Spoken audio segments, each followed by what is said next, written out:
It's great to see all of you this evening. My name is Buzz Thompson. I am the Robert E. Paradise Professor of Natural Resources Law here at Stanford University. I'm also a professor in the new Stanford Doerr School of Sustainability and a proud senior fellow of the Stanford Woods Institute for the Environment. If you look at your program, you'll actually find me sort of halfway down under introductions. But unfortunately, I'm substituting today for Dean Ginny Martinez of the law school. I am a sad substitute. Ginny is always far more poised than I am. But unfortunately, Ginny woke up this morning with a sore throat, with a fever, with the typical types of symptoms that you have for COVID. And even though she tested negative for COVID, she decided that it was probably smarter to stay away and not risk the possibility that she had COVID and would pass it on to all of us, or probably equally bad, she would pass something else on to all of us. One of the things that I suddenly realized is that as a result of the period of time that we were quarantining because of COVID, we forgot that there are also a whole variety of other viruses out there that we can contract. And unfortunately, we're now back into the world of multiple viruses. But on behalf of Dean Martinez, Stanford Law School, Stanford University, I want to welcome all of you who are here in person tonight. It's great to see all of you. And I also want to welcome all of the people who are listening to this by live stream. Because we also, this year, are able to provide feed to people who were not able to make it in person this evening. This is the 10th anniversary of the Bright Award, and that's incredibly important.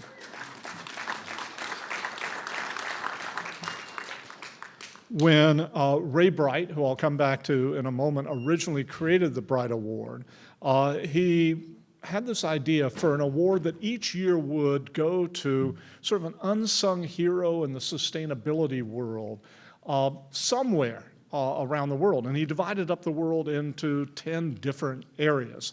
And so this year we're actually completing our global tour of sustainable leaders. And what we will do next year is to start all over again with North America. And I'll come back to talk about some of our prior winners, and you'll actually see a video at the end of the presentation this evening that talks about the 10 years of experience with the Bright Award.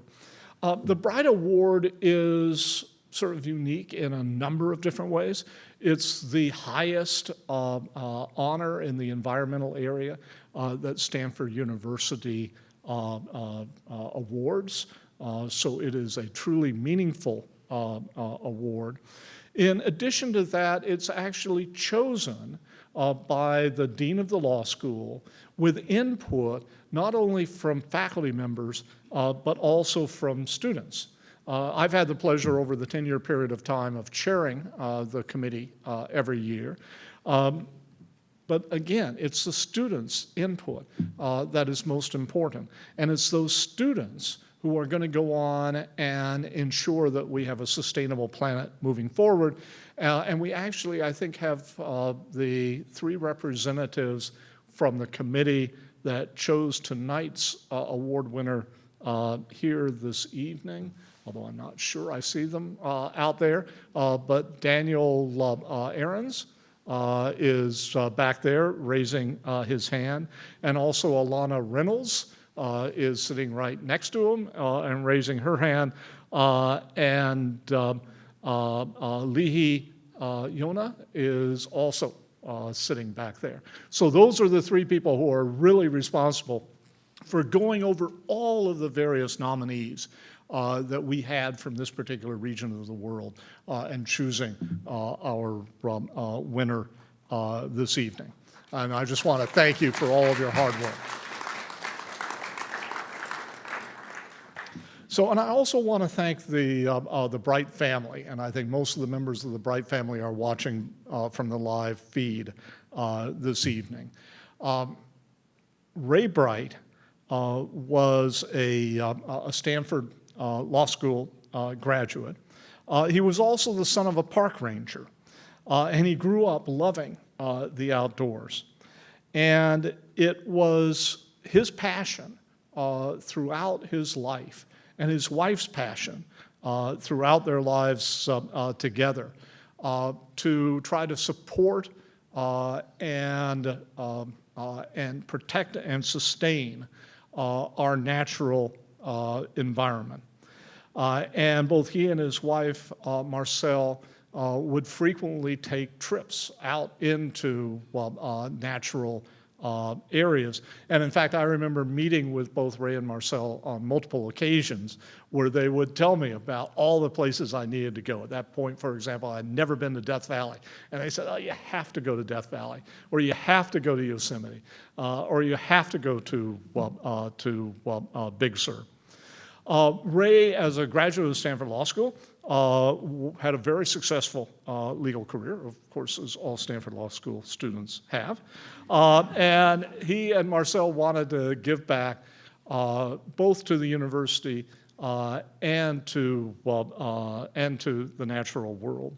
And so they created the Bright Award, which again, each year goes to one of the unsung heroes in the sustainability area. And also, part of their gift also goes to support teaching and research on environmental law and policy here at Stanford Law School. As I noted, this is our 10th year at this particular point. And we've, I think, had an amazingly successful record of choosing some of the most valuable, most productive, most effective sustainable leaders around the world. So if you just bear with me for a moment, our very first award went to the first head of the Brazilian Forest Service, who then went on to be a social entrepreneur, creating environmental organizations that promoted forest preservation in Brazil. Our second award went to an indigenous conservationist from Canada who had helped to protect the Big Bear rainforest. Our third award, moving at this point to Europe, was the director of Cambridge University's Institute for Sustainability Leadership. And what she had done was to create a program that actually took corporate leaders and taught them how to be more effective in sustainability. And one of the things I'm pleased about a variety of of the people that we've chosen is that they then went on to do absolutely tremendous things later. The director of the Cambridge University Institute actually is now the Dame Commander of the Order of the British Empire, because England as a whole now recognizes the value of her particular work. Our next award winner was the Chief Programs Officer of the Northern Rangelands Trust in Kenya.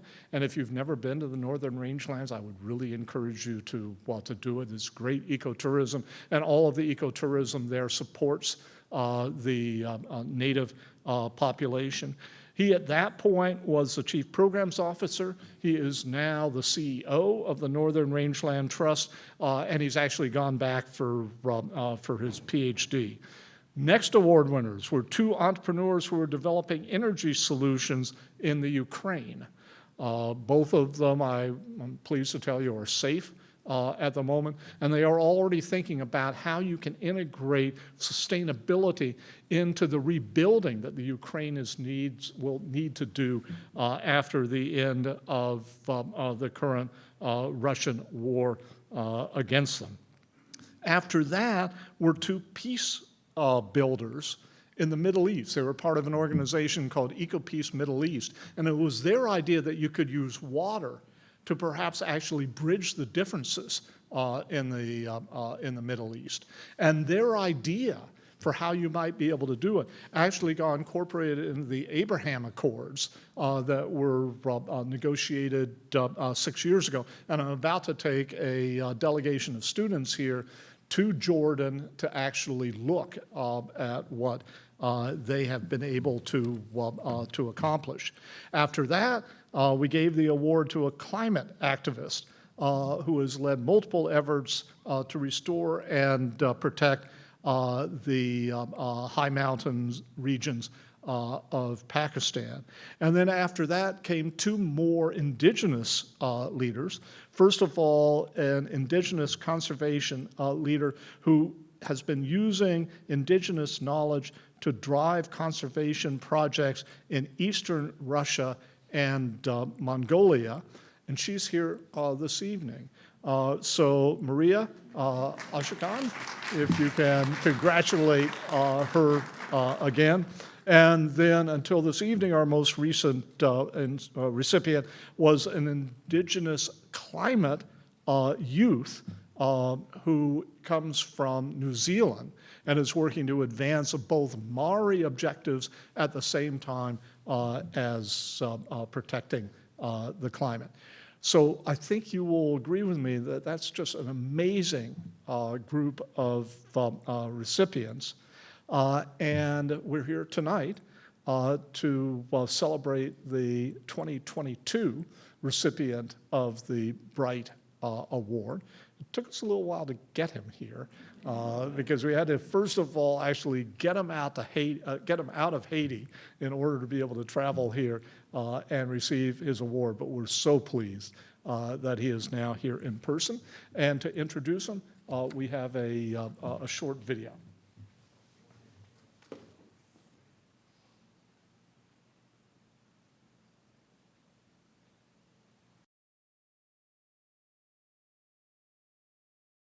In 2006, when a group of scientists from the US come to make an inventory in a national park that's close to my hometown, and they need a translator, people that can translate from Haitian Creole to English and knows a little bit about the environment. I was just on point to graduate at the American University, and my former academic dean was asking me if I can be volunteer in descent. And I was very happy to participate in the expedition. I never see no one else in Haiti is doing. They are working with birds and looking for amphibians. And I said, why it takes so long for some people to have information about the species?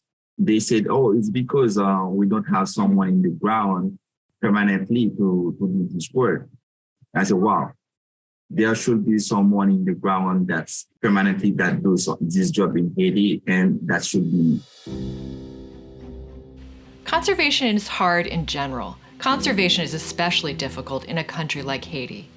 In the last few years alone, Haiti has endured COVID-19 with little international support, has weathered a Category 5 Hurricane Matthew, withstood a 7.2 earthquake in 2021, had their president assassinated in his home in 2021, and watched as their national inflation rate rose 23%, while the average daily income is under $3.50 per day. In times like those, environmental conservation is often not considered a priority. But Anderson has always known that strong environmental stewardship ties healthy human land use, which in turn ties to a stable economy. Haiti biodiversity is really degraded. The name of our organization is Action pour la sauvegarde de l'écologie en Haïti.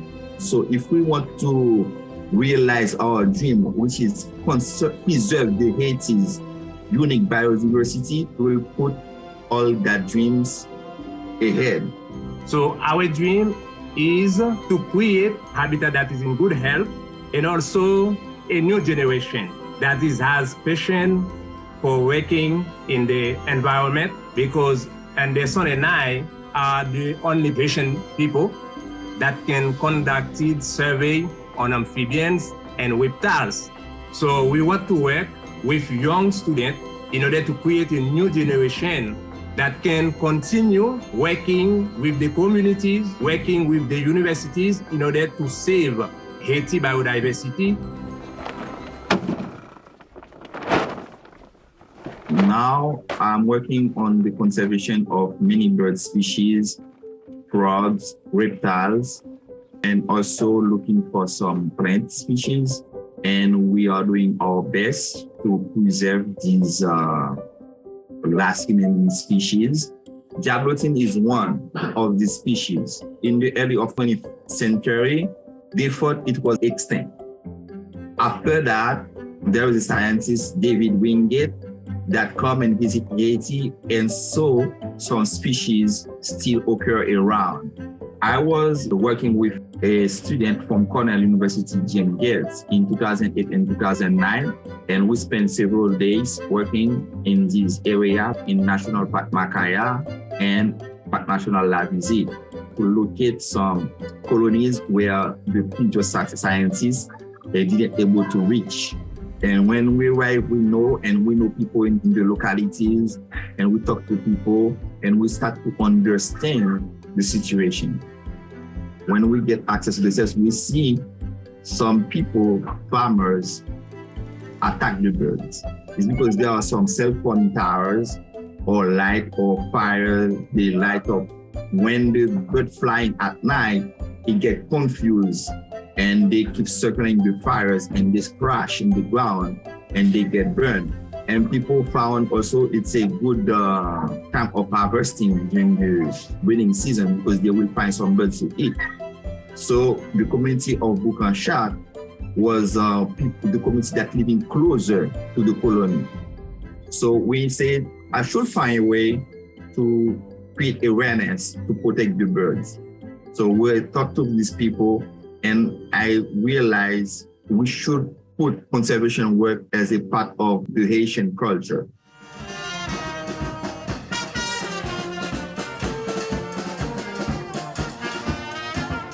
Let's take music, soccer, and the birds and coming the festival and make it part of the Haitian culture. The people in the community of Bukanshat, they know every year they will have the Jabotin Festival.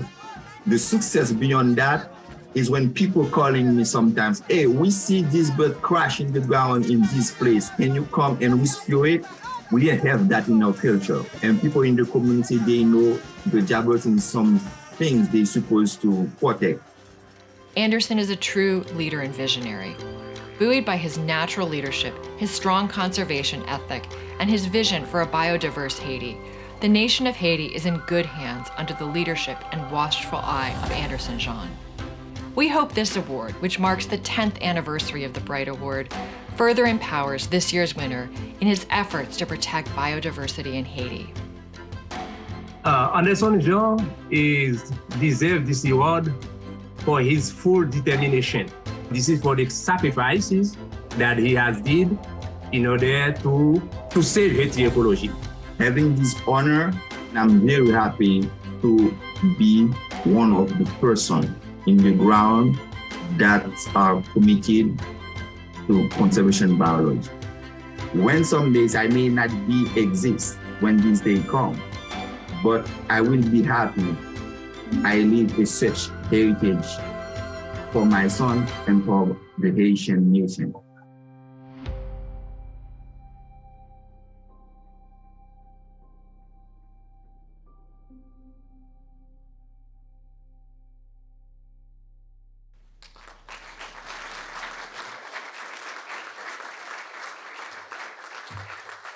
Okay, so as you know now, our award winner tonight, Anderson Jean, is one of the leading conservationists in the Caribbean and has made huge differences in his country of Haiti. For those of you who are students, Anderson was a student 15 years ago. He was a graduate student, just like all of you.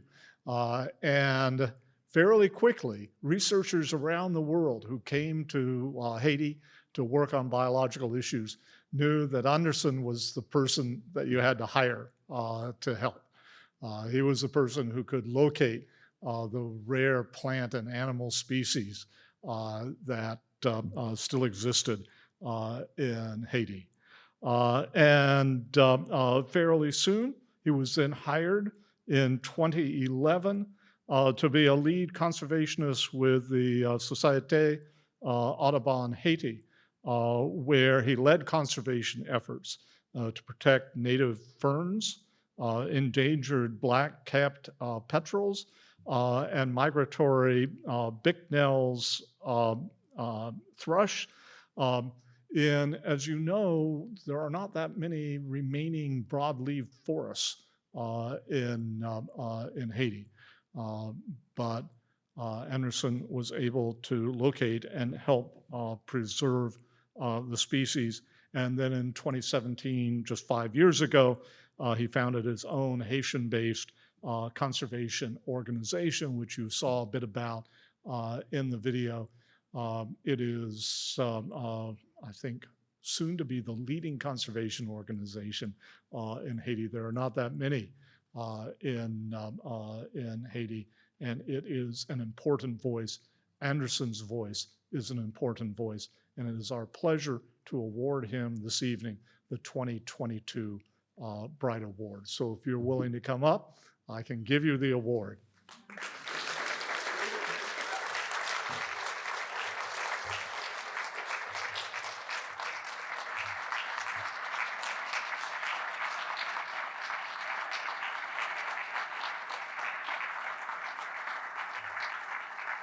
I should point out it's really heavy.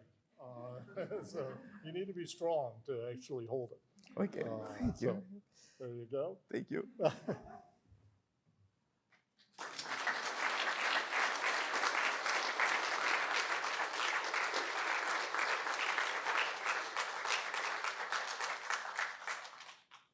Okay, and I'll take that for a moment, because if you're willing at this point, what we would love is if you could say a few words Okay. to us.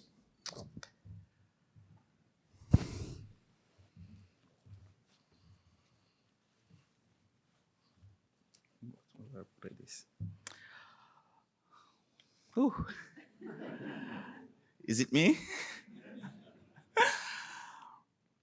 I could not find the specific words to express what I feel inside of me today, to say thank you to the jury for choosing me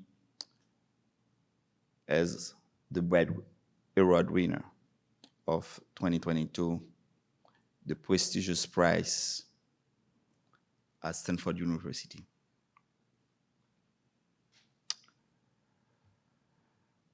I want to say thank you also with many people who was working hard to help me to get here, specifically Molly, Manik, and Jean Martinez, unfortunately, that couldn't be here with me today and to meet her.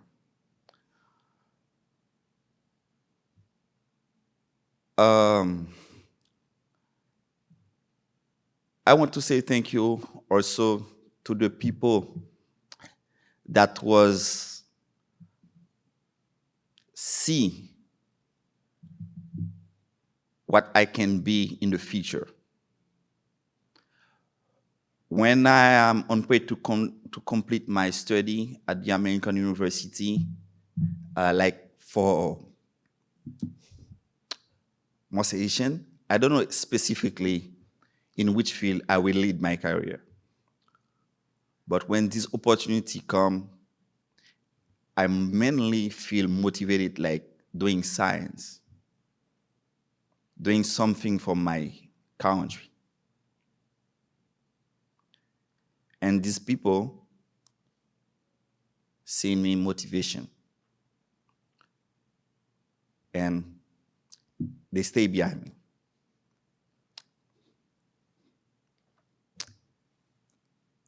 Jim Getz,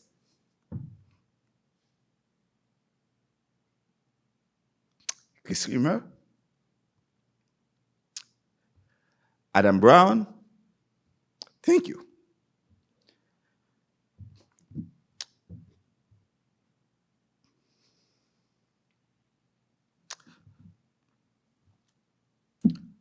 I'm the one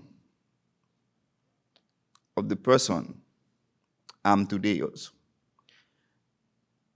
It's because I have a very good mom.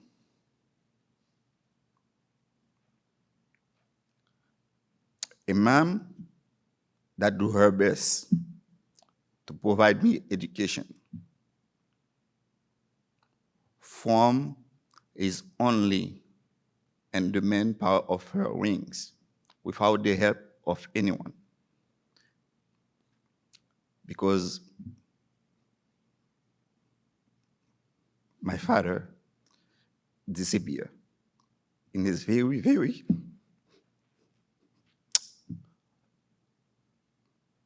unexpected situation when Duvalier left Haiti. And she was by herself with 3 boys. She put on me very good motivation. She doesn't understand English. And at a certain point, if she had to listen part of the speech, I want to say to her in Creole, merci en pile, maman. Merci en pile, Mireille.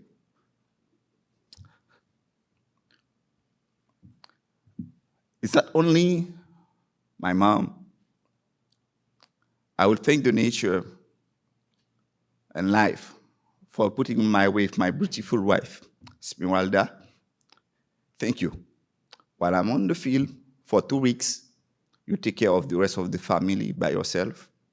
You have to go to school, to take the kid to school, go to work, and help them to study while I'm away. And thank you for supporting the family. And all this accomplishment is not only Anderson's work. I have my friends, Maxon Fielder. It's one of the person at the very early beginning when many people said, oh, Anderson, how you can get a living studying animals? Who will take you seriously in Haiti with a such kind of job? And sometimes I feel disappointed when I went to some ministry, like Ministry of Environment, and asking for some document to get inside of the national park and explain with the purpose I want to make this research. They forget if they ask me to wait for a while in the reception. Because I do not bring money. I'm talking about frogs, snakes, what's that mean? And by getting the bright award, and once that come through the internet, my phone cannot spend even 1 minute without winning or getting this message pop up, congratulations, Anderson. And it is the same people that was in my work in the past. And these make journalists from very many social media to come toward me. And to finish, about like 3 months before I received the email from Jean Martinez, I was like feeling discouraged because many people said, Anderson, your wife got a visa, you got a visa. Why you staying here in this circumstance? You have to leave. Haiti doesn't want someone like you. And I said, I have to listen to some people that get success and to get some motivational speech to listen. And I went to YouTube and look and listen to some people. By checking, there are some people I could not remember who they are, but they say very good things on motivations, in leadership. But finally, I arrived on Barack Obama's speech.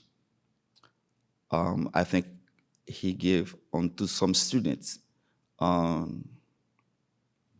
motivation to some students to go to school and explain how her mom was focused and wake up very early in the morning to say, you have to wake up to study. And I see, it seems I have a very good mom like you, Obama. And right after, I'm trying to, there was a second video that comes, was the Arnold Schwarzenegger. I don't know if they say, I said the name well. And from the whole speech, I could not remember exactly all the things that he said before, but he said, if you want to get succeed, you have to stop listening to the naysayers. And I said, what does that mean? Naysayers. I heard that. I don't know how that's spelling, but I said, okay, let's try to use Google and see what Google will provide me. And give me, when I try to pronounce that, and they give me the word, and I found the translation. And I said, wow, I have some naysayers around me. And from now on, my ears was plugged to the naysayers. And later on, I received this message, and that gave me motivation to work harder and to continue the pathway. Thank you for hosting me here in California.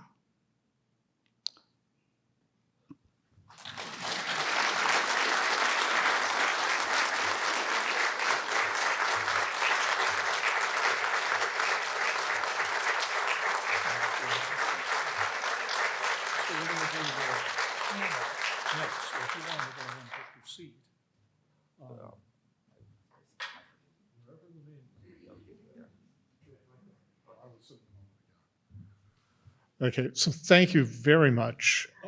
And at this point, we're going to have a panel discussion. And it's going to focus on conservation in the face of poverty. Anderson will be one of the panelists. We also have two other panelists. One is somebody who I've just loved to work with here at Stanford. He's one of my favorite people at Stanford, and that's Rodolfo Dirzo. And Rodolfo, if you want to come up and take your seat. Rodolfo is the Associate Dean of the new Doerr School of Sustainability. He's also the Bing Professor in Environmental Science and a Professor of Earth Systems Science and a Senior Fellow at the Woods Institute for the Environment. I've had the pleasure of working with Rodolfo in Costa Rica and seeing his brilliance firsthand. One of the things I didn't mention earlier is that each year when the committee figures out who the winner is going to be, we need help because every year we're in a different region of the world. We've never been there before, never really looked to see who are the leading conservationists. And so we always have a group of local consultants who we utilize. And our next panelist is one of those consultants, and that's Ursula Parrilla. Ursula, if you could go ahead and take your seat. Ursula is the regional director for Mexico, Central America, and the Caribbean of the International Union for Conservation of Nature, the IUCN. And she's actually served as a regional consultant for us twice at this particular point. And she now lives and works also in Costa Rica. And then finally, we need a fantastic moderator to actually bring out the best of our panelists, and that's Greg Dalton, who's another close friend of mine who I've had the pleasure to work with for many years, and I think sort of like the best moderator in the world. He is the founder and host of Climate One, which is a radio and television program which is hosted by the Commonwealth Club in San Francisco. And I would really encourage you, if you've never listened to Climate One and watched Climate One, to figure out how you can get it in your particular area and to listen in, because it really is a fantastic show. The only continual radio and television show which brings together leaders from around the world to talk about climate issues. So Greg, I'm going to hand things over to you at this point. Thank you, Buzz.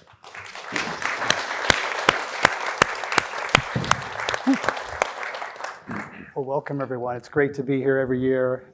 It's a real honor to be up here with so many distinguished guests. And Anderson, that was very, very powerful. Thank you. I mean, I hear a lot of acceptances, et cetera. And I have some questions here, but I just want to start with asking Ursula and Rodolfo what you felt and thought hearing what he shared with us, Anderson, so powerfully. Ursula, let's begin with you.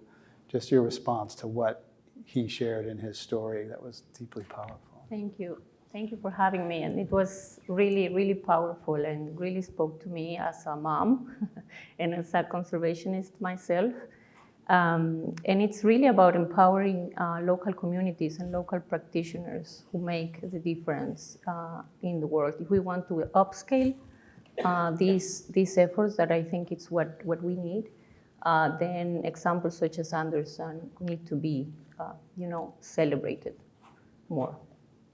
And Rodolfo, what was in your heart and what were you thinking when you heard Anderson share that really powerful moment?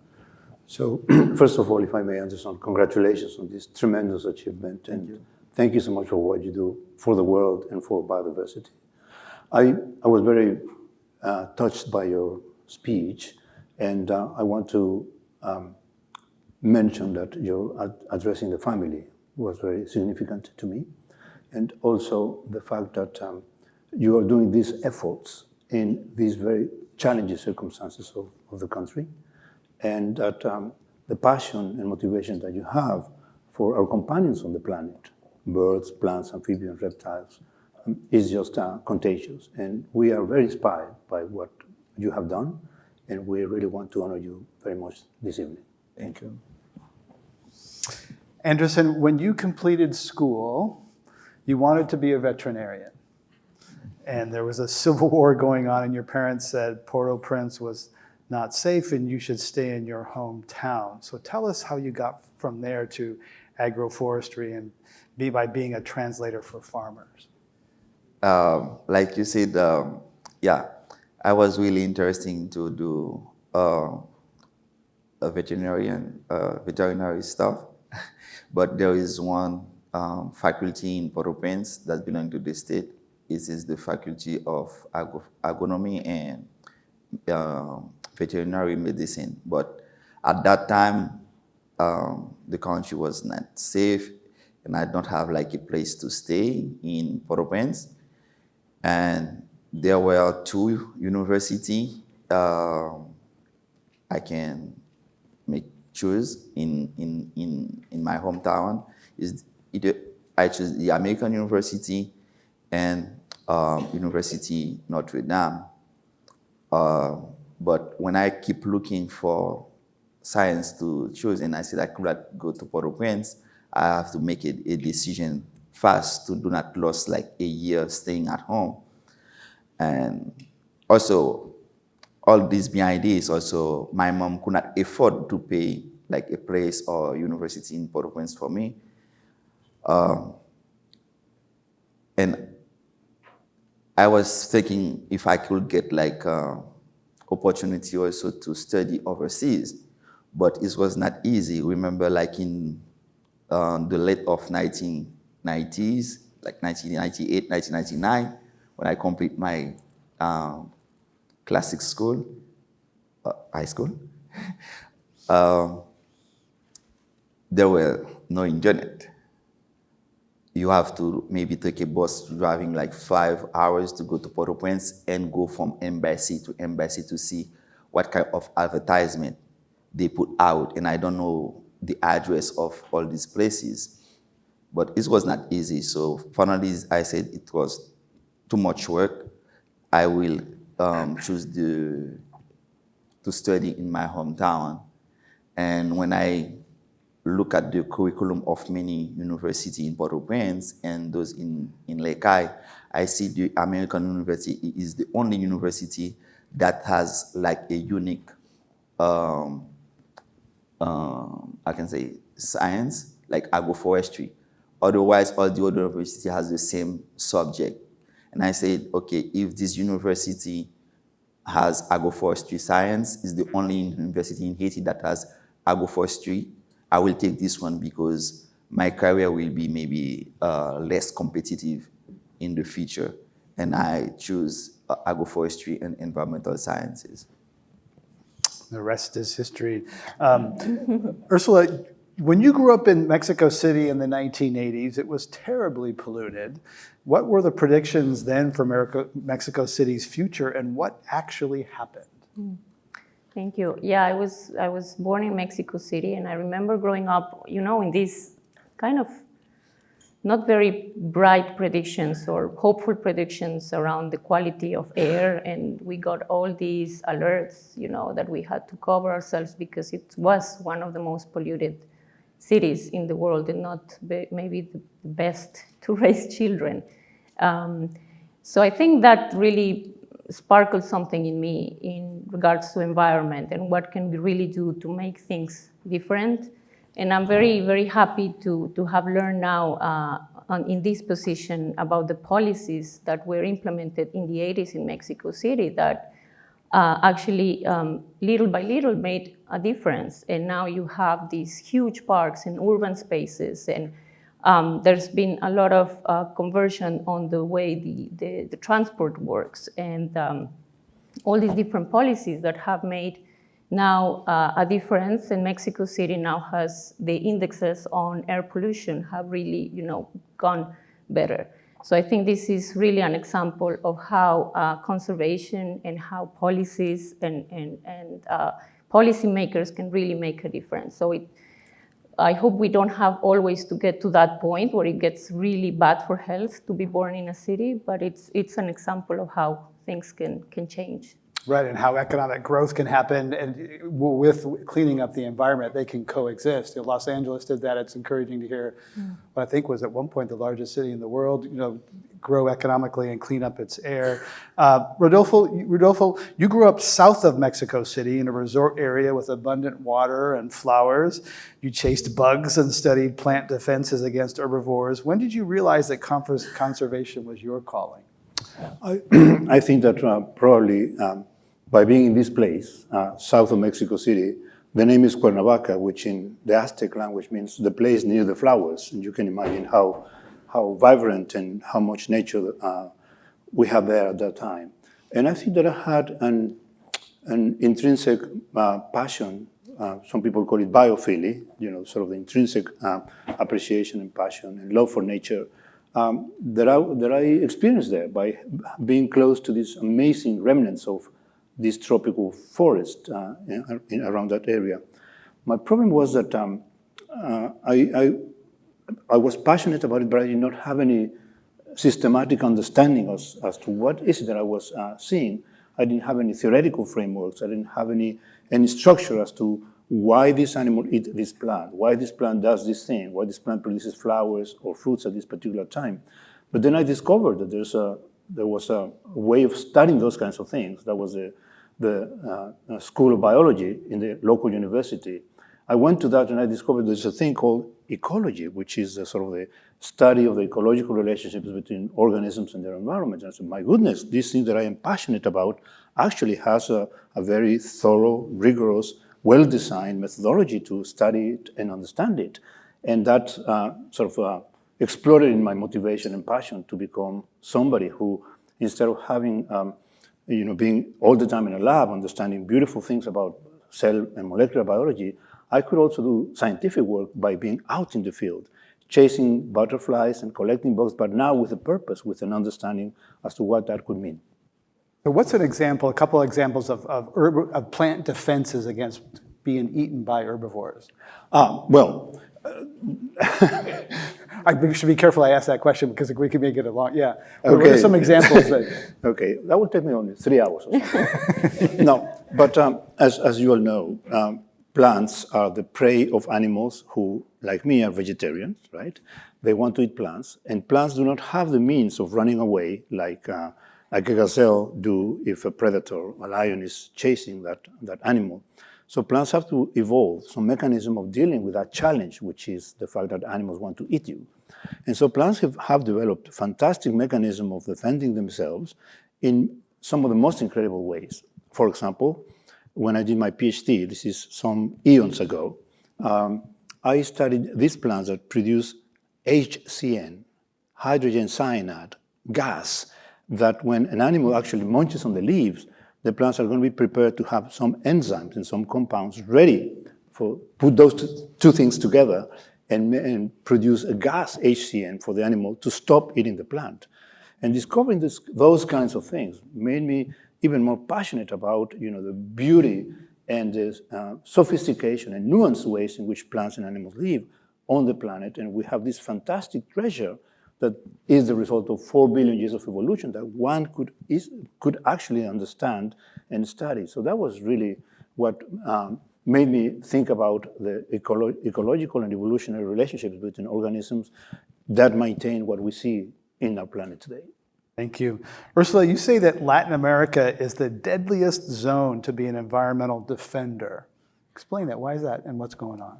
Well, thank you for the question. Latin America has the deadliest, as you say, is the deadliest zone to be an environmental defender. So what is an environmental defender? I don't think people wake up one day saying, today I'm going to be an environmental defender. I'm going to put my life, on the line there. It's really people who live and defend their lands, their livelihoods, and these livelihoods are threatened. The threats are numerous. You can talk about extractive industries, the monocultures that are also growing and threatening these livelihoods. So these are really just ordinary people that stand to defend their lands, their livelihoods, and finally their children. So what's interesting now is that we talk in the international arena, you know that a new global biodiversity framework has been agreed on, and it's all about how we can reverse as humanity the loss of biodiversity, which is now 1,000 times higher than the normal extinction rate. But it doesn't talk enough about that who are in the front line of these biodiversity conservation. Is local communities, is indigenous peoples, who now we are calling them environmental defenders. So I'm glad at least that under this new convention, environmental defenders have their own voice there. The international community is recognizing that this is a reality that should stop, and that we should not just talk about conservation for the sake of conservation, but we should also acknowledge those people like Anderson, who I guess can really talk about some of the dangers that local practitioners encounter when doing research, when raising all this evidence that we need in order to put forward policies to influence decision makers. So sadly, it is the case, but we hope that under this new agreement and under this new ambition, more attention can be brought to this problem so that we can raise the voices of environmental defenders and put in place the redress mechanisms, the grievances, and the safeguards that are needed for them to live just a peaceful life like we all want. Anderson, what are some of the threats and challenges you face doing your work? Like physically? No.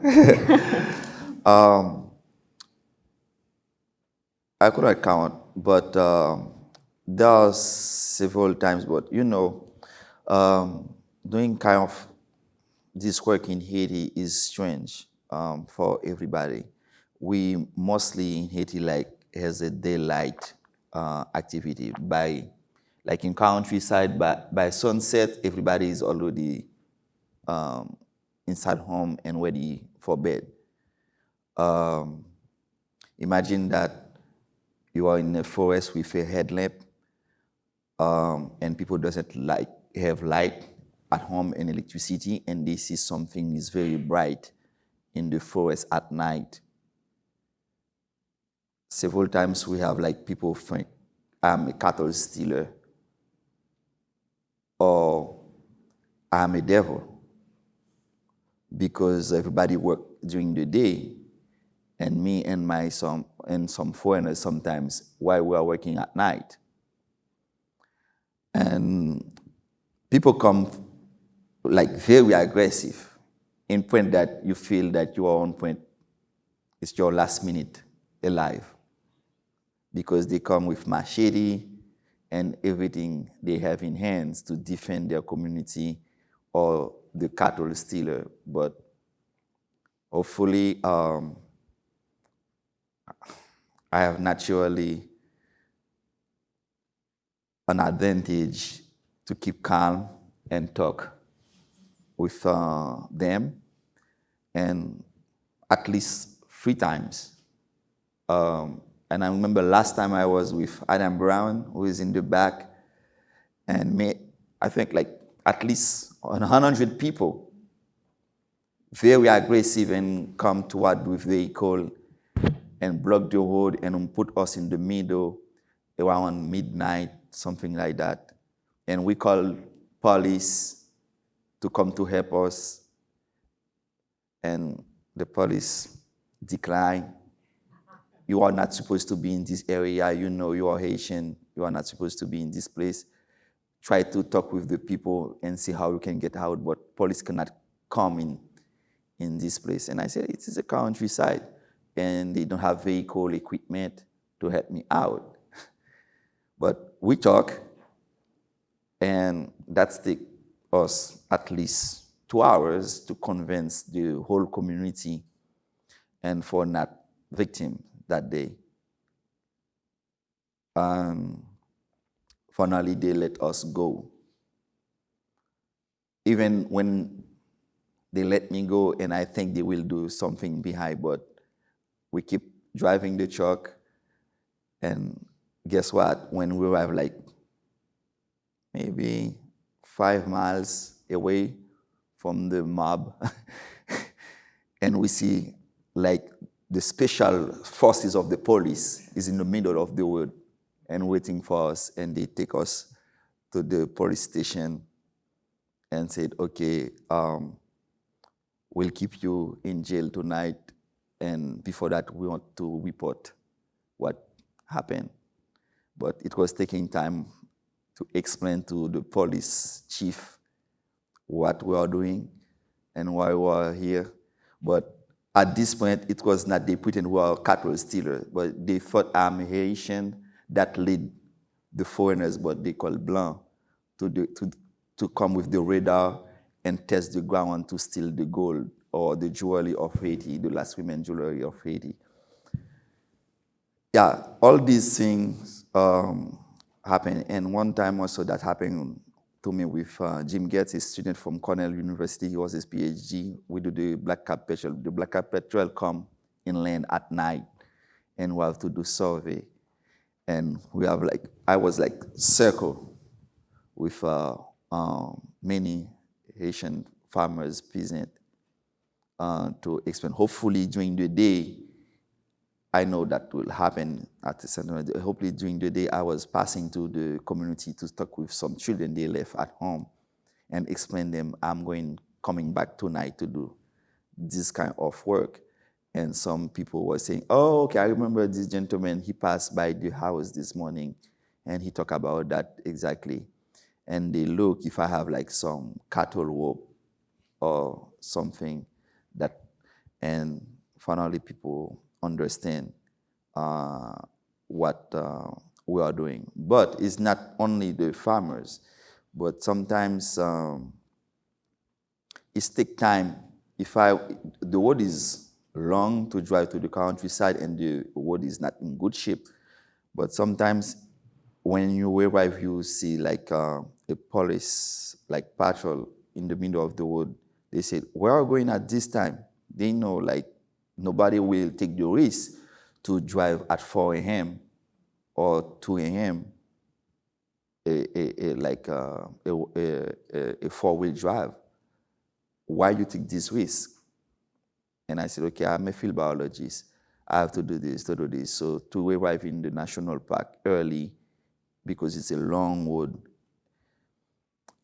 And they say, no, you have to stay in the post office until the daylight, and we'll find if you have something like drugs and everything's in the luggage. But we have to do a lot of blah, blah, blah and talk, but to let us go. Yeah, all these things are still keep me, but now, with the rediscovery of the Ridgeway Hawk and the Bright Arrow, people understand, because there are some localities, when I arrive, when I'm stopped to talk, and I say, I saw you on Facebook. Yeah. I remember I saw you on Facebook. You were talking in this radio station with this journalist about a prize. I remember you. And I said, okay, now I'm famous. That's a protective shield that you have. Ursula, why do you think that conservation projects in developing countries need to have a gender-sensitive approach? Oh, that's a good one. Well, we are all affected by the current climate crisis, right? We're all affected by the environmental degradation. But it's very important to acknowledge, and there is plenty of evidence, that women are disproportionately and very differently affected by climate change, by environmental degradation. Just for example, in Guatemala, where my dad is from Guatemala, and there's this research that shows that whenever there's less forest around, then local communities, indigenous people especially, they have to go further to get firewood to heat up the places to cook, and it's usually young girls who are sent to look for water and for firewood. So this keeps girls out of school, because it's usually the boys who go first to school. If they have to choose, it's going to be the boy. And also because they have to use more and more of this firewood, it's usually the women who stay at home, and this has a very bad effect on health, and it's been proven that it's related to lung cancer and other respiratory issues. So this is just one example on how environmental degradation or climate change disproportionately affects women. There's also, IUCN does a lot of research on gender-based violence in environmental issues. When you look at the value chains around fisheries in coasts, for example, you can see how women are targeted in very vicious ways throughout the value chain. So this is why it's very important that projects, when we design projects, we look at these gender disparities, we look at these gaps, because if you do not, the danger is that instead of helping the situation, you can even make it worse. So that is what we call gender-sensitive activities or gender-sensitive approach. But first, you have to understand the context. It's complex in different countries, especially when you talk about gender equality. But it's very important to be aware of this, to gather data, so that actually the projects also have the gender aspect incorporated. Rodolfo, there's tension between conservation of natural lands and the drive to get off fossil fuels that are destroying the ecosystems that are the basis of our economy and our well-being. How should we balance the increasing biodiversity and reducing climate-harming emissions? That's a very good question, and that's a very tricky one, and one that has been in the preoccupation and minds of many people for generations now. It seems to me that this archaic idea that nature and humanity are to be opposite or have to be in tension has been luckily being diluted, because now we see examples in which we can actually have a situation of conservation of biological diversity, conservation of nature with people. For example, there are situations such or organisms or mechanisms such as the concept of biosphere reserves, in which you have an area which is the core area, which is for protection, and then you have an area which is a buffer zone, in which you can do some activities that are sustainable activities. And then you have the outside, the further areas which are further away, where other activities can be done. And we have fantastic examples, particularly involving indigenous and rural communities that have managed to do precisely that. There's a full book on sustainable forestry management with examples mostly from Latin America, but from other parts of the world as well, in which you can see that indigenous peoples have designed this thing, which is called defining what are the qualities and properties of the landscape at a large scale, and you define a mosaic with different uses, where you can make it compatible the conservation and the areas for sustainable use. And as I said, multiple examples that can be done have been accomplished. And I think that is a critical example and message that we can get from understanding what local communities, the efforts the local communities are doing nowadays, in terms of conservation of the resources, because they are very much aware that conservation is also relevant for them. And also because there is a tremendous amount of traditional ecological knowledge in these indigenous communities that has been fundamental for us to understand a number of ecological processes, a number of mechanisms also to conserve biological diversity. Just imagining the food that we're going to be eating sometime later on, we eat biological diversity. We depend on biological diversity. And so these communities have had that understanding, that notion, that concept ingrained in their thinking, in their imaginations. And so those are the things that we need to learn from them and we need to value from them. And if I may, Greg, in relation to the topic that you were discussing, this is really relevant in an area that is called now environmental justice, which is the fact that people do their activities, particularly people in developing countries in the southern, in the big south, they're doing activities that contribute very little to the big environmental problems that we see, say emission of greenhouse gases, but at the same time they're going to be, or they are being impacted most dramatically compared to other peoples. At the same time, coming back to the case of Haiti that I would like to mention, during the Second War, tremendous deforestation occurred in the country for the plantation of rubber, which was absolutely necessary for activities of the war. And that was a tremendous deforestation. So we globally are indebted with that effort that the country made, but that implies a tremendous deforestation. We are in debt with those countries that have been doing so many things for the well-being of society at large, be that in terms of producing the food that we eat today, be that in terms of the domestication of the plants that we eat today, or be that in providing these resources without being paid or being rewarded. And I think we have come to the point in which we, society at large globally, we need to be paying attention to countries such as Haiti and other parts of the world that have done tremendous service for humanity, and we need to be paying attention to them and supporting efforts such as the one that Anderson is doing. Ursula, the drive to electrify lots of things and move away from fossil fuels is driving a push toward mining. A lot of that mining is in indigenous lands. What protective measures need to be put in place to ensure the rush for copper, lithium, cobalt, and other minerals to electrify don't marginalize people and create as much ecological harm as the fossil fuels they're replacing? Oh, that's a tricky one, and I do not attempt to have an answer to that. I think more and more attention is being paid to that, to the human rights approach in conservation. That is something that we need to continue, because it is about making sure that we have the right environmental and social safeguards in place.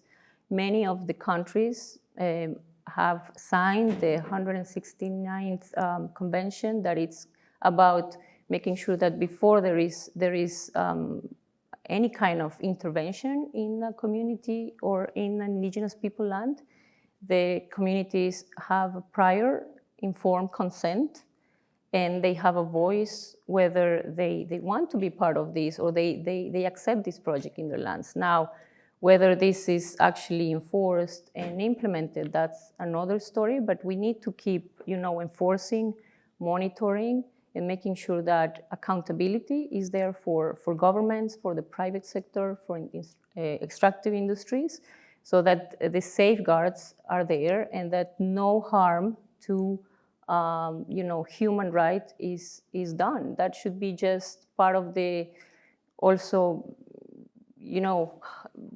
the ethical part of this part of the world that consumes most of the or needs most of these materials. Now that we are all crazy about electrical cars, I see a lot of Teslas around here, but we have to think where this lithium comes from, right? And it's also about consumers, I think, putting those safeguards and demanding that, I want to make sure that my car doesn't run on violations of human rights somewhere in the global south. So it's a complex issue, but I think working together, we can find some future and some answers to that.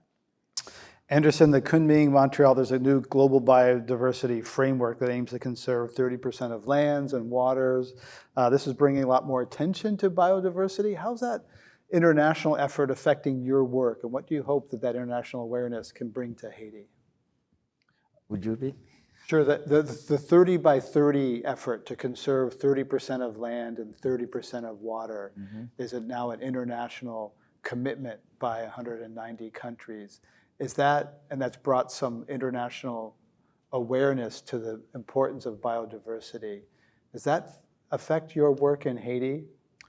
No.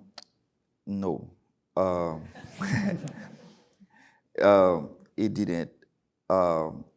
Even like Haiti has representative or participating in some kind of commitment, it just still remain meaningless for the representative. They just go and participate. And but if there are some money, honestly, if there are some money that will come toward the government to do some stuff, they will be happy to have it and spend it in their own. But I remember, sorry if I take another subject. I remember there was a person I met from the Caribbean Biological Corridor, and he said, "Oh, Anderson, I'm appreciate that. I'm happy to meet you. If there is some kind of work you are doing, that will be part of the protection of the Caribbean corridor biology. You can submit a proposal to us." And I said, "Okay, let me put something for the black-cap petrel and the last two remaining iguanas of Haiti." And that mostly considered like the side of the frontier, Dominican Republic and Haiti. But they said your proposal should like respect the convention of Aichi. And I said, okay, when I write what is it all about, and I said, oh, that's what I'm doing. And I said, okay, and I put in this proposal, we will continue to control the population of invasive predator species that share the habitat of these native species. And when I arrived with it at the minister and to defend my case, they said, no, you could not reduce the rat population. They are good species. You cannot do that with the mongoose. They are very good species. And I said, no, you sign it, and Haiti has recognized this decision internationally. They said, it's not was me, maybe my predecessor, but not me. But it's like sometimes some people is doing the job, but they do not understand what is it all about. But that's not something that makes you discouraged, but is a way that to give you more motivation to explain to people, to let them understand what is really conservation biology. And he said, it will be better, Anderson, if you do something to plant some neem trees for reforestation in this area than doing this. That will not. And I said, no, neem trees is native to India. It is an introduced species. No, it's good for doing some natural pesticide for the garden. So So some countries may sign agreements and not intend to follow up on them, No. and yet, Ursula, there's other governments may go in a different direction where they're under pressure to meet the 30 by 30 goals. That makes them look good in the international arena. And what are the potential downsides of that? Other governments taking a different approach to Haiti to try to look good and meet goals, but there might be some collateral damage. Yes. And now we talk about, the important role of local communities and indigenous peoples in conservation. This was part of the negotiations in Montreal, and I remember being there in the room, and it was very hard for governments to set a specific target. That's target 3. Target 2 is about the goal, the sexy number. It's 30 by 30. So let's get 30% of the land and water protected by 2030. But then the local communities said, okay, but how? How are we going to make it? And what mechanisms are going to be there? Because, they are right to not trust, orthodox or traditional conservation. And the way protected areas were established decades ago, it's the so-called fortress conservation. It's about really dividing people from nature as if they cannot coexist, as Rodolfo was saying. And now, luckily, we know that they do coexist. And it's actually when you have indigenous peoples and local communities part of the solution, it's where biodiversity is, advancing and the forest cover is recuperating and biodiversity is being protected. So what worries indigenous peoples and local communities is that if governments are only pressured to meet this goal, it can be at the expense of human rights. It can be at the expense of the right to occupy a land that they have been occupying for centuries. So maybe they know better, So maybe we need to foster and advance these partnerships that have been working for centuries. And as Rodolfo was saying, there's vast evidence of how this works. We have satellite images that show that just deforestation is contained in those areas where you have co-management agreements, public and local communities. So that is now what it's there. And I think what Anderson was saying, it's really sad when politics, gets in the way of really what is need to be done. And I think that is why it's very important to keep supporting the work of local practitioners, of local communities. And I think the academy has a very important role to play to keep, all those theses that students are doing. It's really backing up with research, with evidence, with science that these local solutions work to address global challenges. Greg, it seems to me that there's another angle that perhaps in the case of places such as Haiti, it might be important to consider. And I'd love to hear what you think, Anderson. In Haiti, we do know that by the time the Europeans arrived, the forest must have covered about 85 to 90% of the area there. By the time we had the first aerial photographs that could more or less provide an idea how much forest there was, the amount of forest had diminished dramatically. But then if you measure the amount of forest present, particularly in some areas in the highlands, by the 1980s, the area for the entire country of Haiti must have been about 4%, 4.5%. By 2010, that area had been reduced to 0.4%. So deforestation has been of such a magnitude there that in places such as Haiti, I think that we need to think about the opposite process of reforestation, rewilding, reconstruction of what has been lost. Luckily, there's some places such as Macaya that you mentioned that is mentioned in the video and that you talked about, that there potentially could be sort of the source of recolonization for the areas there. But of course, you cannot do that in the absence of taking into account the situation of the people.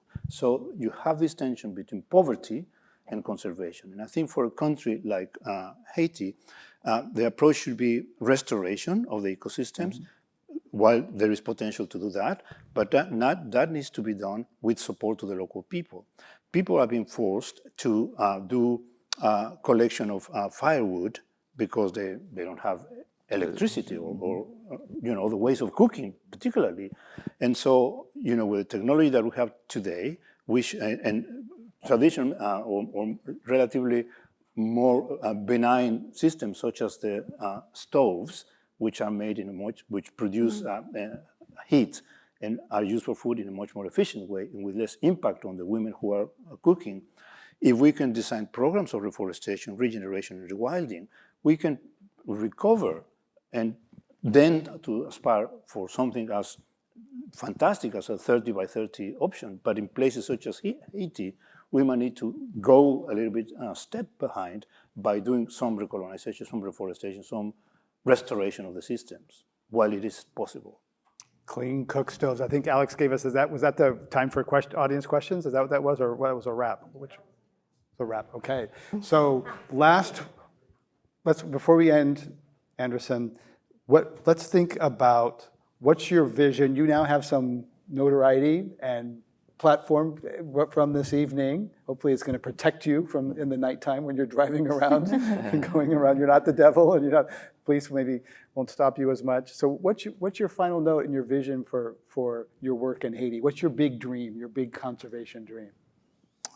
My big conservation dream is to see the future generation of Haiti get another approach toward the environment. The behavior are changing. Because there are some people like my age, they are conscientious to have like nice place, nice forest. But because it is a lost case, I cannot do anything. It's just to live the couple of years I have to live. And if I get a chance to leave the land, I'm sorry about the rest that are behind.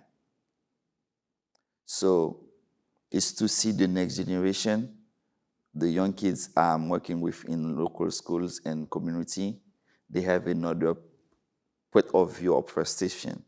That is my job, to have another better and act to protect my environment. It's my job, and I have to care for those that will come, for the other generation that will come. But I can say, in summary, like change people's mind, to see the people's minds are changing. And if I have to take it to a science way, is to see the population of the black-capped petrel and the ridge-tailed hawk, the Eleutherodactylus palmatus, is recognize their historical range. Let's give a big round of applause to Anderson, Ursula, and Rodolfo for their... Thank you.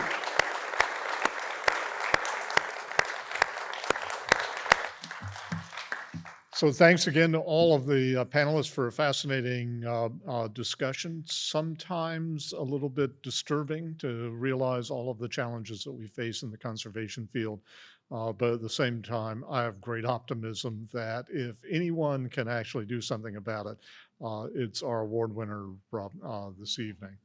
Thank you again to the panelists. Thank you again, Anderson, for all the work that you do, and congratulations on your award. We have just one other thing this evening, which is we have a very short video on the 10 years at this point of the Bright Award. And after that, we're through for the evening, but it's going to be just this fall when we're going to have the 11th winner of the Bright Award here. So stay tuned for that news. Curious, looking back, how you think receiving the Bright Award has affected your work. It gave us visibility to some certain areas that didn't know what we were doing. And this helped us to kind of amplify the voice. It's been an honor to have received the Bright Award, but the honor of one is the honor of all in the Great Bear. I know full well that this region is going to be protected forever. allowed us to do things which we hadn't been paid to do. We wanted to be more ahead of the curve than we could afford to be. It also really inspired young African conservationists of my age or younger. Their work is being recognized globally. The fact that we received this award, it allowed us to do many of background work that nobody paid us for. The power plants are now completely functional. There are 3 of them. It's one of the results of receiving the Bright Award, an invitation from the Security Council in New York, and present on national security issues for our countries. Projects now that we're implementing this year worth $980,000. This money will be benefiting about 16,000 people living in one of the remotest parts of our country. And I think it will provide a long-awaited platform for the tireless work of our elders. I really want to make a warm home community with some land where we can use it as an activist retreat, a place to work and scheme and look after each other. Having this honor may take that as a lesson to start to do something for Haiti, but not Haiti to do something for you.